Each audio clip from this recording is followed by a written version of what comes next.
Hi, this is Robert Wilburn from Archive Social. We're going to get started with the webinar in just about 1 minute.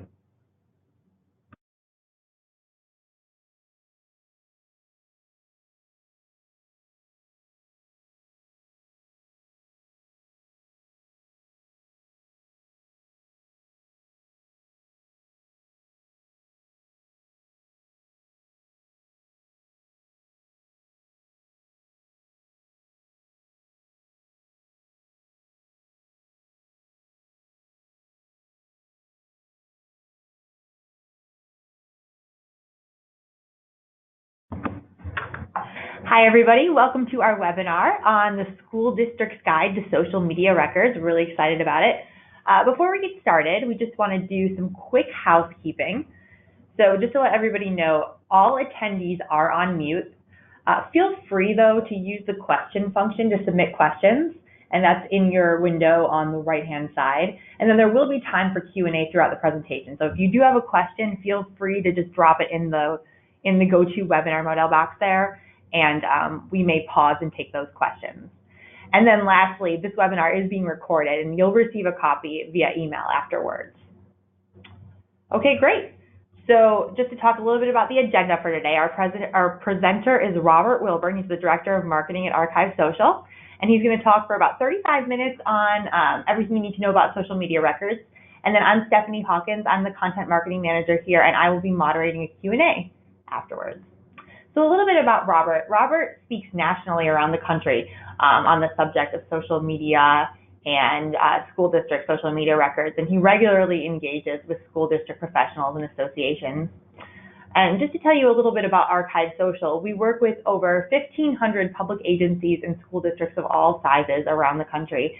And we regularly partner with associations like NSPRA, the National School Public Relations Association, to provide educational training on topics related to all kinds of issues around social media and record keeping.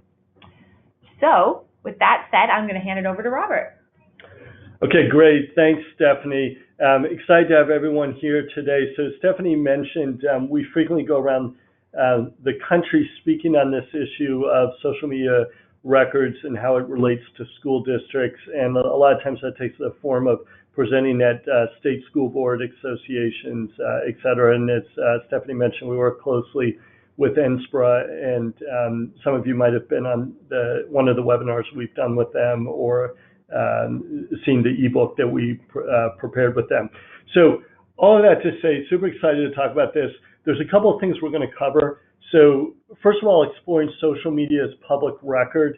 So, and we're going to talk in a second about the different roles of the people on this webinar, whether you're a communicator, administrator, IT, et cetera. Whatever your role is, this issue of social media as public record comes into play. We're going to talk a little bit about the impact for school districts. And so we're going to talk about the guidance around the country from different states, talk about some court cases. We're also going to look at real records requests that school districts get, just to illustrate those for you. Secondly, we're going to talk about the unique challenges of social media records retention. So social media records are a little bit different. If you're a communicator, it's going to be different than, for instance, email, et cetera, other mediums. We'll talk about the challenges. We'll talk a little bit about what social media archiving actually is. And just to be clear, these webinars are not a product pitch. We don't do a product pitch as part of it, but I'm going to talk to you about the category of software known as social media archiving and how districts use it. And then finally, we're going to have a Q&A at the end. Now, as Stephanie mentioned, we will have Q&A at the end, but you can also ask questions as we go along, and that'll actually help us. And what I'll typically do is pause at the end of each section and answer some questions. So just before we move forward, I want to make sure everybody knows where the question tab is. So if you go to your control panel on the right, and I believe it's the 6th tab down, you'll see the word questions. And if you just expand the caret there, and actually the first question I'm going to ask everyone is just, can you hear me all right? And that'll also let me know if you see where the questions box is. And you can just type your answer and either send privately or send to all.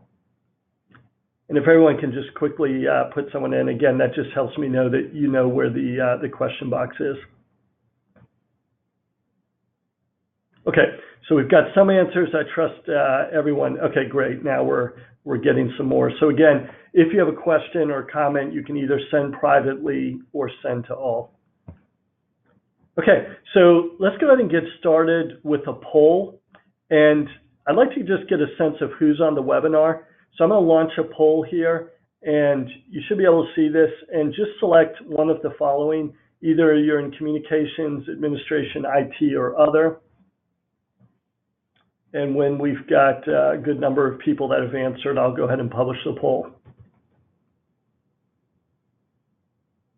Okay, let's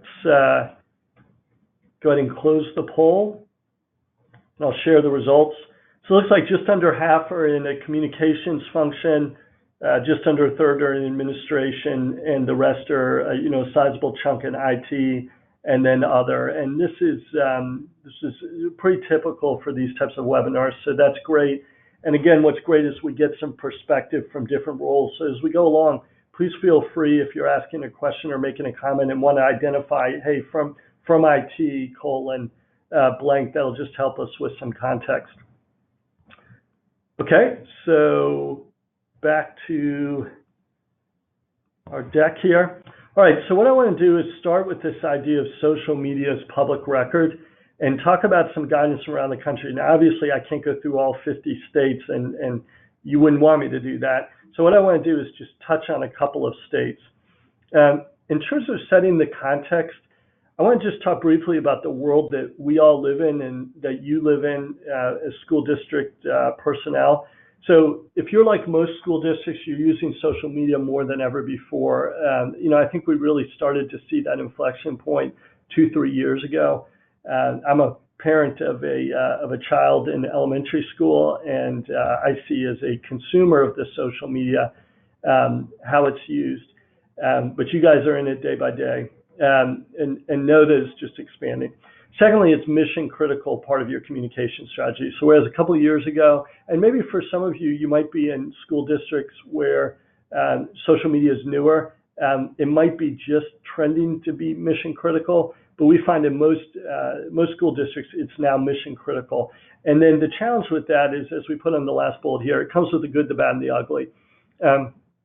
We heard a story this morning from a recently a new customer of ours that was talking about the role of social media in their district and how they had used social media to help increase school funding. So there was a referendum on education spending in their community, and on a call with them, they were talking about how social media was critical, basically putting a face on their efforts was critical to getting the referendum passed. And so that's an example of the good. And I think you all, if you've been involved in social media, have seen the bad and the ugly, and I probably don't need to illustrate those. One of the interesting things about school districts, you all have a challenge that's fairly unique among government agencies. And so what I mean by that is we work with city, county government, we work with law enforcement, we work with every special districts, elections commissions, all kinds of different government-funded agencies. School districts, out of all of those, I think are the most decentralized. So typically, as an example, in a city, county government, you'd have your official communications team, you'd have your official accounts. School district communications is different, right? Because you might have your school district accounts, but then you have a number of schools. Some of you might have a couple of schools. Some of you might have 150 schools in your district. And each of those schools probably has a social media account and potentially multiple. You might have a Facebook and a Twitter account at each school. And then at those schools, you have a number of clubs, different types of activities, other groups that might also have social media accounts. And so the tricky thing is you control your district communications. You might loosely control your school communications, although most people we talk to at the district offices say, that they have a hard time keeping a handle or just knowing what's going on at all their schools in terms of the official school accounts, let alone all the clubs. So part of the challenge is you probably don't even know all of the social media accounts in your district. Let me ask that really quick in the question window there. I'm curious, how many of you would say, yes, I have a pretty good sense of all the all the accounts in my district, as opposed to no, and you can just put either yes, no, our communications team probably doesn't have a great sense of all the club accounts or school accounts.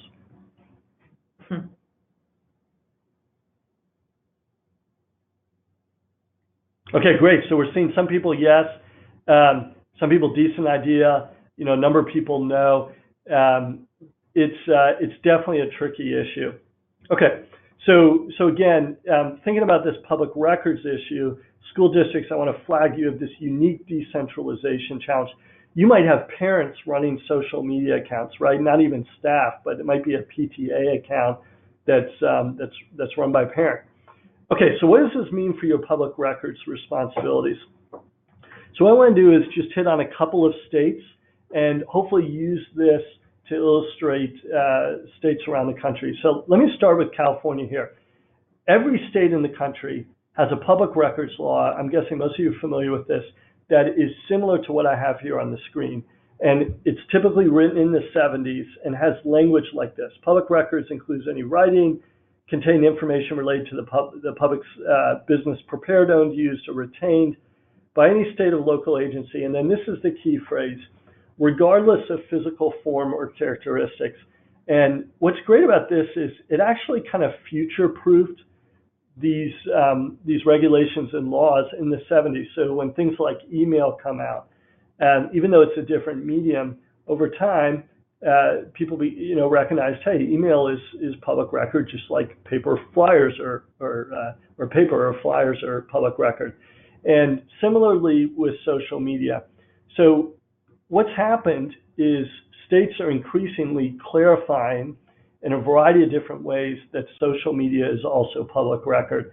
So here's an example from the state of Texas. This is from the Department of Information Resources. Content posted by the agency or the public on an agency's social media website is a state record and is subject to state records retention requirements. So that's one example. Let me show from Washington. This is from the Office of the Governor. The agency recognizes that all content published and received by the agency using social media in connection with transaction of the agency's public business or public records. And I'm going to show in a second, I'm going to talk a little bit about how school districts fall into this definition of public agency as well. One of the things I just mentioned was this made and received. This is a really important point. So a lot of times people are confused about this and they say, well, this isn't just what we post public record. And in fact, what we've seen time and again, clarification from states as well from courts, is that it's both made and received. So here, again, further guidance from Washington, the agency remains responsible for capturing electronic copies of its public records made or received using social media. And this kind of makes sense. We talk about with email that, let's say you had a records request for an email correspondent you had with a parent or an official. You would never return just your part of the email conversation, right? You wouldn't have the context of the conversation. And likewise, social media, it's a two-way conversation. If you post something, another incident that we saw recently was a parent complained that their child was being bullied. The school district responded and said, hey, thanks for reaching out. Can you message us directly? We'll take this offline and we'd like to work with you. Well, if you just had your half of the conversation and not the parent's record or post, then the conversation wouldn't make sense. Okay, so further on, looping back to California, so further guidance from California, plan to export records from a social media site to a record-keeping system is important and should be created in collaboration with an agency's IT department. Now, every agency or school district is different in terms of involving IT. I know we have a fair number of IT people on this call. I will say that when we work with school districts, IT is frequently very heavily involved with the decision to archive social media. And it's not because IT needs to be involved. The social media archiving is just a cloud-based service that you actually don't need to have IT involved. But IT gets involved just because it's less, I guess what I'm trying to say, they get involved not because of their technical expertise, but because of their role in the district in supervising these types of applications. And frankly, having the budget. Here's an example of a recent court case in California, City of San Jose versus Ted Smith. I just want to highlight essentially the top half here is just saying the location of a document has no significance in determining if it's public record, nor does the specific program or device it's created on. As a result, down here at the bottom, communications on social media and messaging applications are subject to the same disclosure guidelines as communications on more conventional mediums, such as email and text. Okay, and I'm just going to do probably two more here. Just to hit another part of the country, Wisconsin, this is from the DOJ, from the Attorney General. Electronic records include content posted by or on behalf of authorities to social media sites, such as Facebook and Twitter, to the extent that the content relates to government business. Now, this is a good clarification. Just like everything on email is not public record, everything on social media, of course, is not public record. It's subject to the same qualifications as other mediums. But if an authority uses social media, the content must be produced if it is responsive to public records requests. This includes not only currently live content, but also past content. And this gets into what we see as one of the most common court cases around the country, which is around deleted and hidden content. So one of the challenges with social media records retention is you can be liable for content that's no longer on your page, that a constituent, that somebody in your community has posted and then deleted. In fact, just earlier this week, we had a state police department that had pulled, it was archiving with us, and had pulled a deleted record. Somebody had made a threat against a police officer, and it was part of an e-discovery request. Unfortunately, they were then, because they had the archive, they were able to supply the deleted record. Because what happens a lot of times, I'm sure you've seen this on your social media pages, people will criticize, it might be a principal, school board official, a teacher on a page, and then of course they get and maybe they go over the line, and then somebody says to them, hey, John, did you really mean to post that? Or just on their own, they decide to pull it off. And then once they pull it off, you cannot get those records. Okay, so I want to highlight here that school districts have the same public records responsibilities as other government agencies, and we've seen this around the country. I just have two quotes here that I want to show. One is Ray McNally, who actually is doing a webinar for us, I think in a month or two. Is that right, Stephanie? Yeah, coming up, from Tacoma Public Schools, talking about there's been a push across the state to be in compliance with public records laws. With social media, we want to make sure we're following the laws and make sure we're in compliance. Another quote from Lori Blakesley, who's the Director of Communications and PR at the Green Bay Public Schools in Wisconsin. The Wisconsin Open Records Law requires us to make sure our social media is archived, essentially, that we can produce the records. In Wisconsin, we have strong open records and open meetings laws, and they require that we need to make sure we're doing that. So again, what I want to do is dispel any notion that, hey, school districts are somehow different from other government agencies in their records requirement. Okay, so we've already talked about this. Is social media, is everything on social media public record? And of course it's not. It's only what is covering official business. Let me do this. I want to stop just quickly here and ask if there's any questions on the stuff that I covered in that section around social media being public record. And again, feel free to ask in the question window if you have any questions. Okay, so the impact for school districts, what does this mean? What I want to do is talk about some example social media requests.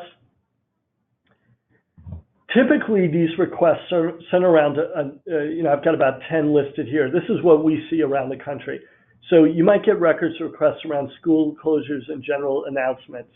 So for instance, we've had a number of weather events here in North Carolina where we're based over the last month or so. And so, I'm frequently getting notifications from the school district if, school's closed, or if certain roads, from the county, if certain roads are closed, et cetera, with flooding. So, and occasionally what you'll see are records requests saying, hey, you didn't properly notify us. And so school districts will want to have their records so they can show, yes, we did. Interactions with parents and students, I've already given one example earlier about that. Safety and emergency situations, certainly everyday stuff. Maybe school goes into lockdown, somebody might issue a records request around how you're notifying your parents, let alone if you have a major event like a hurricane, like we've had in North Carolina, or wildfires, where a lot of times after action, there'll be different after action reports, FEMA requirements, or again, just community, people in the community that issue records requests. Complaints about comment moderation. I want to stop and just talk briefly about this because this is probably the most common source of court cases around the country on social media. And we have other webinars where we deal with that. I'm actually not going to talk about that much on this webinar, but I just want to frame the issue really quickly. Basically what happens is somebody comes on a social media page, they make a comment, or they're consistently critical. And my guess is just about all of you have some people that consistently either violate your social media policy on your pages, and that could be everything from using profanity to making threats to posting fairly innocuous links to third-party for-profit businesses, whatever your policy prohibits. So a lot of times what school districts will do is they'll remove those comments. Now, rule of thumb, best practice is to hide as opposed to delete, but regardless, what will happen is you will moderate those comments. And again, a lot of times this will be in accordance with your policy that you've publicly posted on the page. And then the person will say, well, you are singling me out, and so I'm going to issue a records request for all deleted comments or all blocked users because I think you're violating my First Amendment rights. And this issue of First Amendment rights is far and away the most common cause of lawsuits, again, around the country. So that's what I mean about comment moderation. Controversial events in the community, viral content, being sued to defend your school district, advocacy groups. So increasingly, the public is becoming aware of their public records rights. I often mention when I do these webinars that, politics aside, with Donald Trump as president, he's the most active social media user that we've had. And there's been a lot of controversy around his postings in public record. And there's some different lawsuits going on. And so what journalists around the country and advocacy groups, through following these national events, have become very aware of what, even in small towns, of what they're able to do. There's over 8 states, more than 8 states, where senior officials, either governors, senators, et cetera, are being sued for violating First Amendment rights. The Maryland governor just settled a couple months ago, the office of the governor, for blocking users. Typically, it's around blocking users on Twitter or deleting content. So, but all of that to say, these advocacy groups are very, very familiar. We see there's one case we often talk about, Texas A&M University, if there's any schools or universities or colleges on this webinar, was sued by PETA because PETA felt like that Texas A&M was trying to inhibit their ability to communicate on their social media forums. And then finally, legal discovery situations. So these are some of the common areas we see agencies and school districts get records requests. By the way, we got one question around official business and quote unquote independent organizations that are affiliated with the school? That's a great question, and I'm going to come back and address that a little bit later. I didn't want you to think I was just ignoring that. Okay, so here's an example one example of a records request, and we obviously keep the names of the districts private just for confidentiality reasons. But so this is a school district in Florida. There was comments on a Facebook page that turned into, I can't remember exactly what the original post was on, but in the comments section, things got heated. It escalated into a serious situation between two parents. As I mentioned earlier, one of the parents, as is common, I think looked back and said, hey, I probably didn't communicate that the way I wish I had, and so she deleted her side of the argument. Facebook very much is on the side of individual privacy in today's day and age. They're getting criticized for that, or criticized for not providing enough privacy. So when that parent deletes it, as a school district, you're not going to be able to go in and get it unless you are archiving. So then the other parent put in a records request for the full conversation. So that's an example, just hopefully a relatable example of just two parents in the community. And again, that records request is going to the school district. Here's a school district in Virginia, and this story is a little bit different. So the student had posted a bomb threat on his personal Facebook page. Another student saw it and proactively and I think commendably shared it with the school through private messaging. Law enforcement got involved, and the school actually, I think if I remember the story right, actually the law enforcement first had heard about it, but then the school provided the private message with local law enforcement as evidence or to support the claim that the student had posted the bomb threat. So, and the issue there is if the student who had shared it on the private message had gotten cold feet and deleted the message, then no one would have had the record. By the way, it's not that you can never get deleted records from Facebook, but they do not have, and I'll talk about this later, any public records responsibilities. So you can subpoena Facebook, but trying to actually make that happen is a long uphill battle, and you're not guaranteed the records. So finally, one last example, a records request for hidden content. This is another school district in Florida where they got a records request from a citizen for all deleted and hidden content on their Facebook page dating back to 2015. So think about that for a second. Imagine having to fulfill a records request for all deleted and hidden content on a Facebook page back to 2015. And again, not just the content you've deleted and hidden, but content that users on your page, community members, have deleted or hidden. Okay. And in this case, as I have here on the screen, they were actually unable to fulfill the request, which then prompted them to start archiving because they realized, hey, we need to be able to provide these records because they couldn't provide the hidden content. Okay.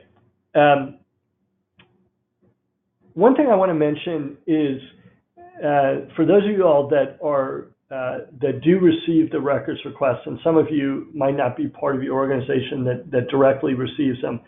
Typically, the language is any and all documents that relate to blank or all reports of the incident. That's on any medium, so that includes social media. Sometimes people just default to email or other communications and forget about social media. But in these broad-based records requests, that does include social media. Okay, so what I want to do is just quickly put up a second poll here, which is, if you got a records request like this for all deleted and hidden content, how would you respond?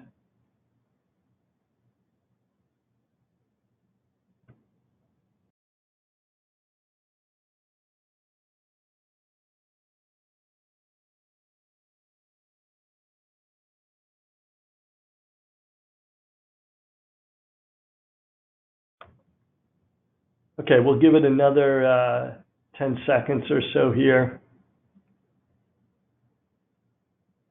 And okay, so let's go ahead and share the results. So okay, so some of you are screenshotting, and that's better than nothing. Certainly having to go through and screenshot your social media is difficult, but again, I commend you for doing something around it.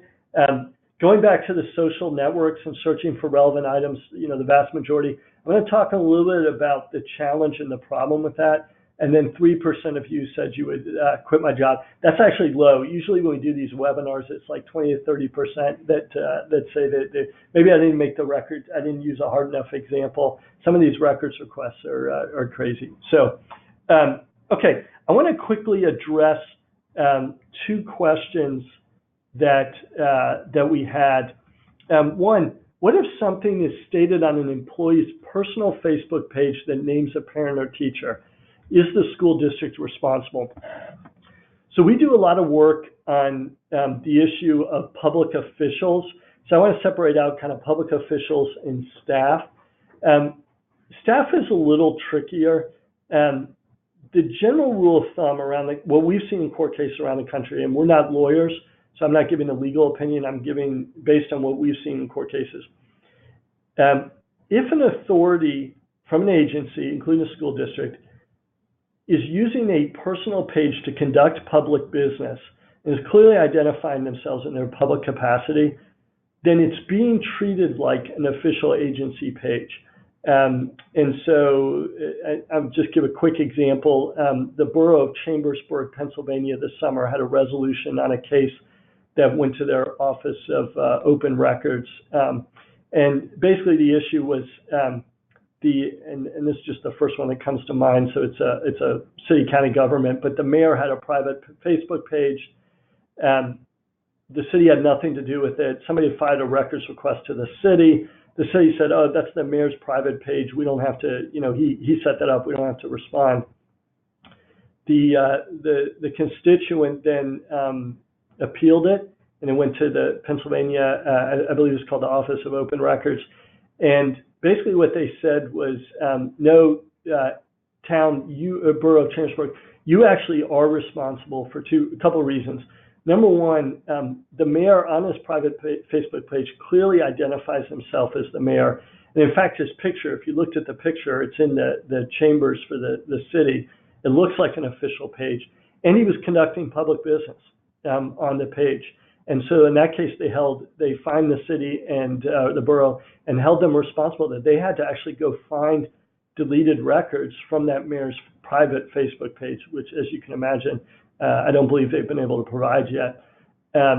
This is just one example. I could give others. So one thing is, like, if you have a principal that has a private Facebook page, any kind of district official, I would say if they are identifying themselves, certainly if there's a link from the district's page to their pages, if they're conducting public business on that page, it's probably going to be treated as public record. Now, if it's a staff member, where I think it gets a little more gray, and I'm just not aware of sort of legal precedent, is around, like, let's say it's a teacher's personal Facebook page that names another teacher or parent. Again, we work closely with some of you in the Midwest or in certain states in Florida might be members of Neola for your policy subscription. And we've been working with them over the past year. They're releasing their social media policy.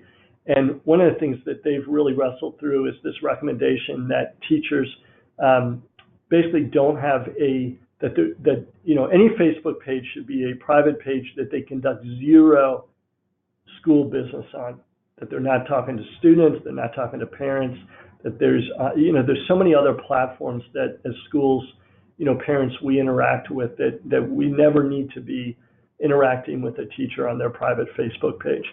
So I hope I answered that question. It's a little bit gray. There's an earlier question from Melvin. You say, how does this impact organizations that are independent but affiliated with the school? And this might be somewhat analogous to the employee question. And again, it gets to a little bit what it means by being independent. But again, like if this is a PTA, generally, if it's public business, if it's if it's official announcement that's unique, particularly if there's some kind of official announcement, might be like a football team, you just have to be really careful. What we see with our customers, and we really lean on our customers as being the experts on this, they will typically register, when they set up an archive, they will register every Facebook and Twitter account, every social media account. If it's a club, whatever it is. What I mean by register is they'll connect that to their archive, and they will basically require that anybody that wants to start a club social media page, that they have to go through the school district, or either, there's a variety of ways they do it, either through the school social media or the school district. And that's just because they want to know what's going on with that. Okay. All right. Somebody had asked, just to be clear, we're still on the poll slide on the screen. I just wanted to catch up and answer some of the questions. Okay. So kind of moving along here. And again, I'm going to just keep moving at a pretty quick pace. And if you have any questions, definitely please feel free to ask them, and then we'll have some Q&A. All right. So we have this idea of social media as public record, both what you contributed and your constituents. We talked a little bit about the types of records requests we see school districts getting, or school districts are getting. So how do you respond to a social media records request? And the first thing I want to say is social media records management is hard, and for a number of reasons. It's happening in real time. It's not like an email that goes to a server. You might be doing Facebook Live, and you're having comments come in real time that could potentially be creating public record. Imagine one thing a lot of school districts do is they will live stream their school board meetings, and they find that they get a lot higher, essentially, viewings than they do with just the in-person. Well, if you were live streaming a school board meeting, and you're getting comments, and there's dialogue back and forth in real time, that's potentially public record. The content exists outside your control. Email, even though it's on a server in the cloud most likely, it's still within your control. Your website, typically you're going to be on WordPress or something like that. It's going to be within your control. The email is the only thing really that you do that's outside your control, and it's actually in the control of Facebook and Twitter, et cetera. I'm going to talk a little bit about the social networks in a second and why they can't be relied on for records. Beyond just the reliability, it's almost impossible to search the history through social networks on a typical records request. It just can be very, very difficult once you're looking for deleted records that have to deal with, these 10 keywords and this time period. It just starts to get difficult if you have any kind of volume on your pages. The search features on the social networks are not ideal. What you see on the screen is only part of the story. Again, there's edited, deleted, and hidden content. Okay. One of the other challenges with records management is it impacts a variety of different types of people, and we have all of these people on the webinar today. So obviously communications. Typically when there's a records request, somebody's going to the communicator or the communications office and saying, hey, you all are the ones using the social media. Can you go into Facebook and get this? You can go into Twitter, Instagram, Snapchat, et cetera. And a lot of times the communicator, if they're aware of these issues, is saying, hey, what if I want to remove a comment? Maybe there's vulgarity in it, but I'm really worried that person's going to come back and issue a records request or make a big deal to the school district saying that we just took his or her comment down because we didn't like the point of view. IT, a lot of times the challenge with IT is you're not always aware of what the communications department is doing, and a lot of times IT is in some districts we see are the people actually that are that the records people are going to respond to the records requests. And then finally, administrators, where you don't want to put your reputation or your school district in legal danger. So there's a risk management aspect of this where you want to make sure that A, you're being compliant with public records laws, and then B, can actually have the full conversations to protect your agency. I'm going to actually skip very quickly over this slide. Here's what I want to just emphasize. There's basically three ways to produce social media records: screenshots, relying on the social networks, and archiving. Everybody does one of those three things. The challenge with screenshots is who really has time to sit and screenshot all day your social media, hoping that you get all of the different conversations. It's just not realistic. But again, for the people that are doing that, I commend you that it's better than doing nothing. Now, I will say on this slide, if you remember nothing else from this webinar, so I want to pause for just a second. The biggest myth around social media records is if you get a records request, you can just go back to Facebook and Twitter. And as I have here, the quote on the right is a fellow that was the former state records analyst for the state of Arizona. He had given a talk on this and just said very clearly, Facebook has no records management capability. And here's what I mean. You cannot get user comments in Facebook's download features. They don't provide revisions to content. So if I'm a constituent and I edit, delete, hide my content, if I delete my account, it's all gone. It's not in their download features ever since, particularly since the Cambridge Analytica stuff earlier this year. Facebook and Twitter are both under fire, and they're absolutely erring on the side of user privacy. And finally, they're private businesses. They're not bound to public records laws. They have no legal obligation to retain your records. Let's see, I think we had a question here. Okay, so more clarification as the agency's responsibility, and this really ties into what I was saying about the social media networks. And this is from the state of Missouri again, Office of the Secretary of State. So agencies should not rely on social media sites to retain their documents as that responsibility lies with the agency. Post comments, polls, photos, other content may be considered records, and basically then agencies should identify staff whose responsibility is to ensure these records are exported from the site or captured in some other way. Okay. Continuing on, I'm just going to skip to, so the first couple sentences around government records are subject to sunshine requests. Social media companies, however, are not obligated to respond to agency requests, only what is agreed upon in the terms of use or terms of service. And again, skipping down, the responsibility to maintain the records resides with the agency, not the social media company. Oops. And then finally, and we've seen this, by the way, with social media, over the years, social media networks, Google Plus is gone, right? We used to archive that. It's gone. It's no longer here. When those things shut down, potential records could be at risk. So that's another thing. I mean, obviously, nobody's suggesting Facebook or Instagram or Twitter are going to shut down. Agencies must have a plan and process in place for how records will be saved. Okay, so that's kind of my 2-minute message here on if you come away from this webinar with nothing else, just this idea that you cannot get the records you need just relying on Facebook or Twitter, et cetera. So what is social media archiving and how does it help? So I want to just in one slide explain what social media archiving is. Social media archiving is a cloud-based solution. So in other words, it's not a big kind of IT installation.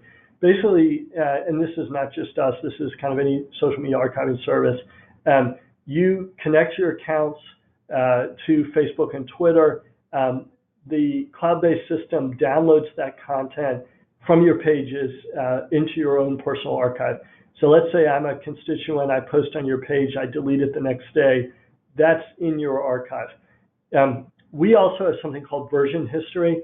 So you can see on the screen here, you can see the current version, you can go back before it was edited, et cetera. So you can see how a conversation thread, you can replay it in real time, how it evolved.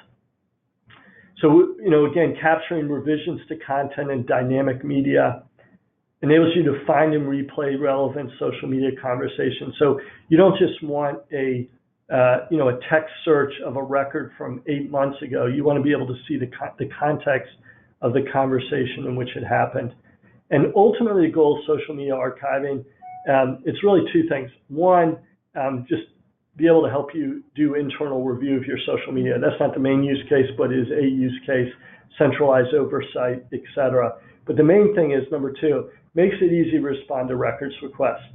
So at the end of the day, social media archiving is about being able to easily produce the records you need. If you're curious to see what an archive looks like, we do a number of what we call open archives. So the state of North Carolina has an open archive. So you can just search by North Carolina Open Archive or go to this URL. And basically you can go on and just search and see the records.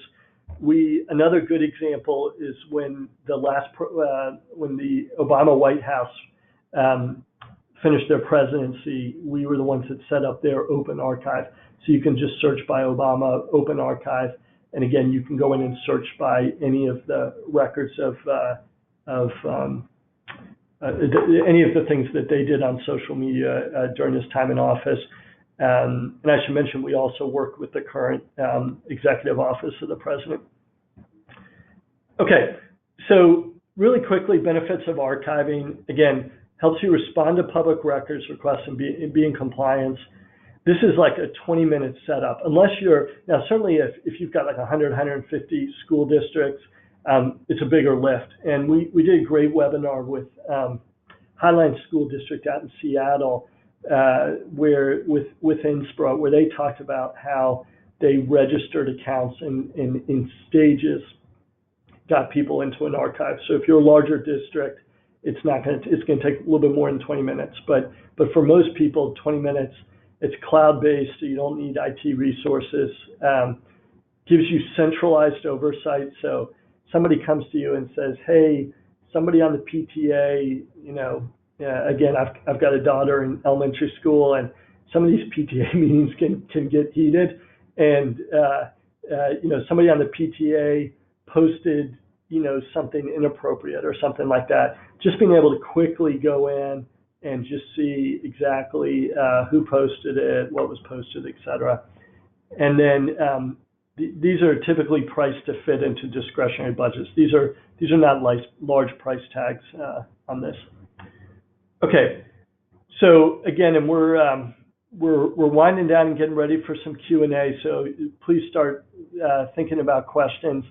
So I want to give one example, a recent public records request, and how archiving worked with it. So this is a school district in Oregon, received a records request for all social media records on district level pages. So in this case, it was just the district level pages related to a particular program, particularly their partnership with the local police department. So there was a constituent that was concerned about this. And I think there was a concern that this might turn into a lawsuit. So the agency was using an archiving service, was working with us with the archiving. So the communications manager was just able to go in, search by these keywords, and really in about 10 minutes respond to the records request, produce a PDF export that could be sent on. This is just an example then of how you would use archiving to respond to records requests. Okay. I'm going to skip this and just get to the summary. So really what I want to communicate, social media is a vital part of your communications. We didn't spend a lot of time on that, but my guess is you're on this webinar because you know that and you're living it. Number two is really critical. I hope everyone here is coming away with this idea that your social media is creating public records. And then finally, it's really important to have a plan to archive your records and be able to respond to records requests. You may not have gotten a records request for social media yet, but we're seeing it increasingly in school districts. And what we say a lot of the times is it seems like school districts are just a hair behind city, county in each stage of the social media. And we've just seen an explosion in the last 2-3 years for records requests for city county government. And I would say in the last 8 months in education, we've just seen a rapid increase And again, I think it has a lot to do with it being in the news a lot and people becoming increasingly aware of what they can ask for. Okay, so two things I want to leave you with before we go to Q&A. First, so we mentioned earlier we partner with NSPRA, and that's taken a couple of forms. One of the things we did was we co-wrote an ebook with them called The School District's Guide to Social Media Records. It's a fairly comprehensive ebook. Again, it's not a product pitch. You'll go through it, and it highlights these issues we've talked about today and more, has a lot of interviews with your peers, and basically tries to frame it as an educational resource. Highly recommend it. It's a great piece. We're really pleased that NSPRA wanted to co-promote this with us. We're going to send a follow-up email to the webinar with the recording. In that link, or in that email, we will include a link to this ebook, and you can just click on the link, and you'll the PDF of the ebook will pop up. And again, there's a lot of full-page, really interesting interviews with different communications, IT folks, et cetera, from school districts around the country. Okay, and then finally, just before we get to Q&A, if you'd like to learn more about this issue, we went through kind of rapid fire. Our goal today was just to introduce this issue.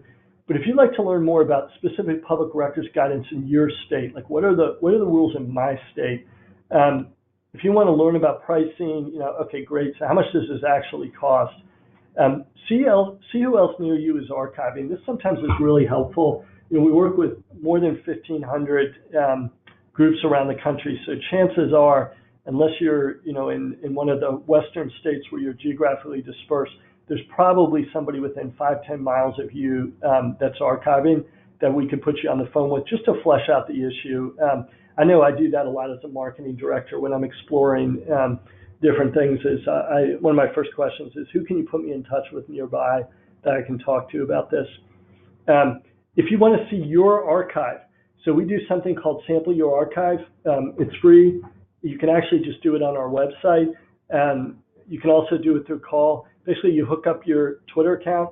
It takes about 2 minutes. We never see your password, and you can actually see what your archive looks like, and you can do a sample archive for 30 days.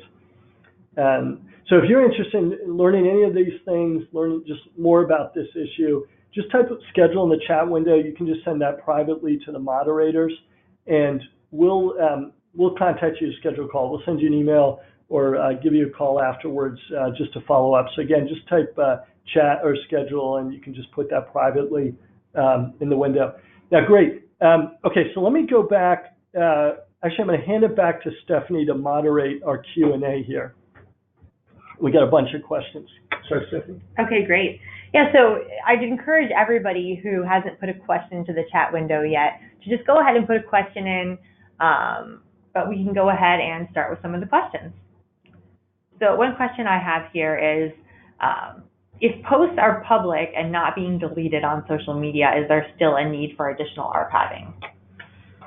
Yeah, so the issue with that, like theoretically, if it was just your post and let's say you on Facebook, you just had your post, there was never any comment on it by the public, then conceivably you could just go back to Facebook if there was a records request for your post and return that.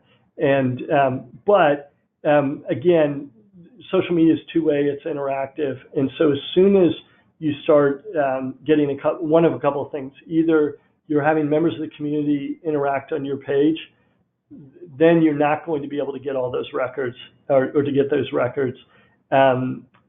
That's the main thing, and I'll stop with that. There's a couple other scenarios, but that's the main one, is that social media is two-way, and if you most records requests require that two-way. Okay, great. Somebody else wants to know, what types of posts does Archive Social archive with regards to Facebook and Twitter? Yeah, if I understand the question right, So certainly everything on your Facebook page. I'm trying to think what, maybe put a follow-up in there. I want to make sure I understand that. Just go ahead and put a follow-up to that question, and we'll come back to it.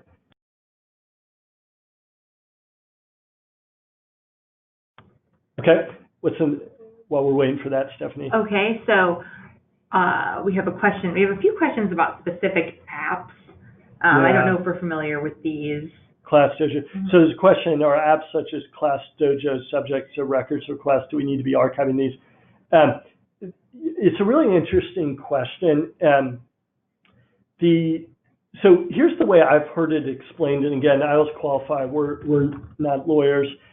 In working with Neola around their social media policy, there's a view that if I'm a teacher and I give a handout in class, typically that's not going to be perceived as a public record, right?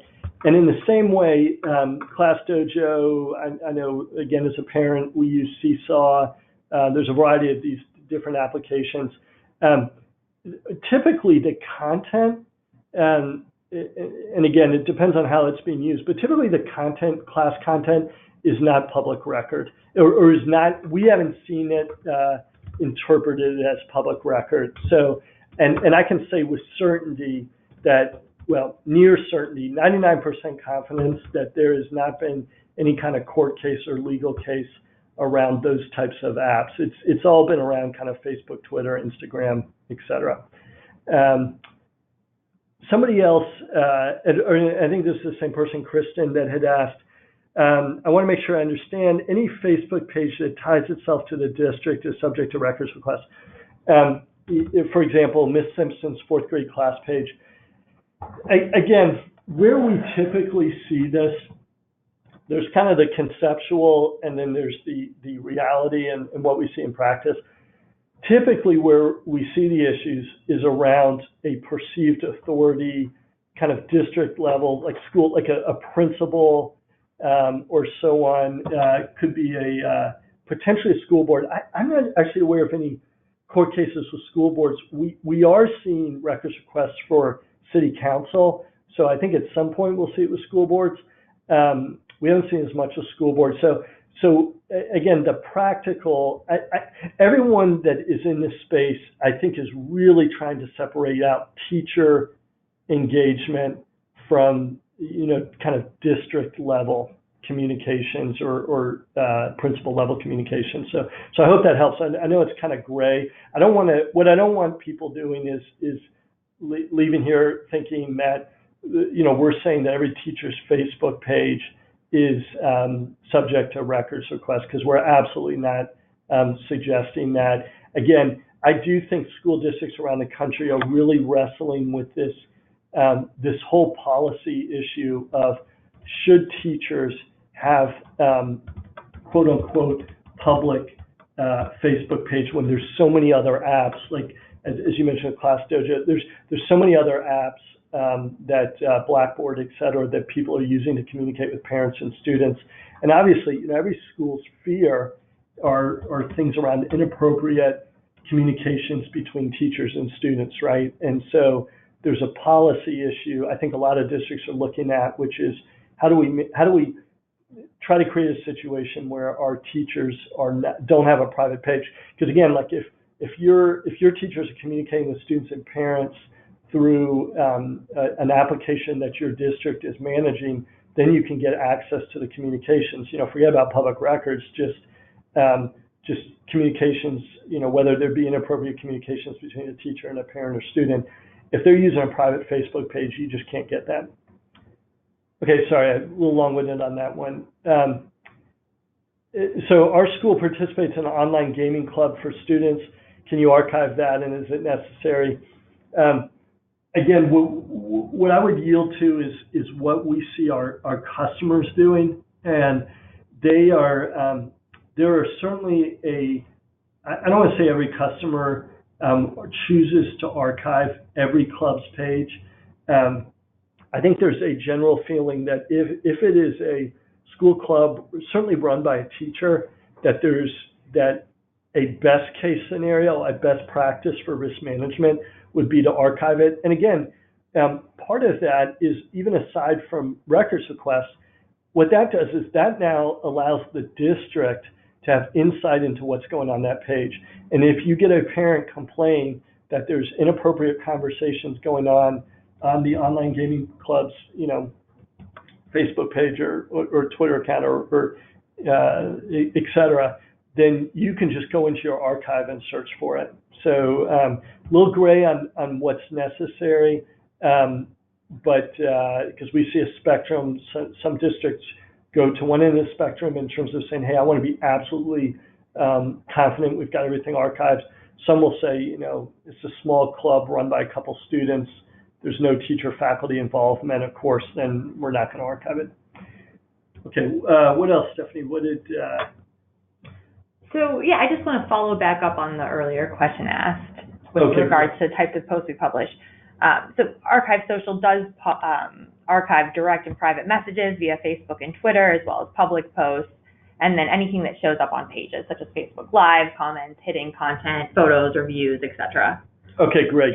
So the question was about what types of content on Facebook is archived. Great. Okay, so thank you, Stephanie, for addressing that. Somebody asked, what about an account that is no longer active? A former principal had a Twitter account, but she retired. Does that need to be added to the archive? So, it's a tricky question. If the principal, again, this gets into kind of this public official area, but if there was a records request at some point for a page where it was deemed that the principal acting in a public capacity had been conducting public business, you could potentially get a records request for it.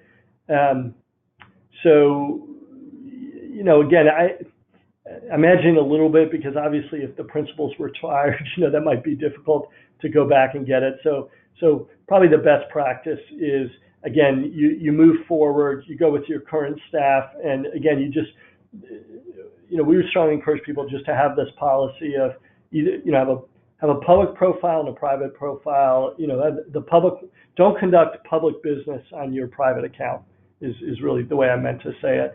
And then if they are conducting public business on their Twitter account, then include it in an archive.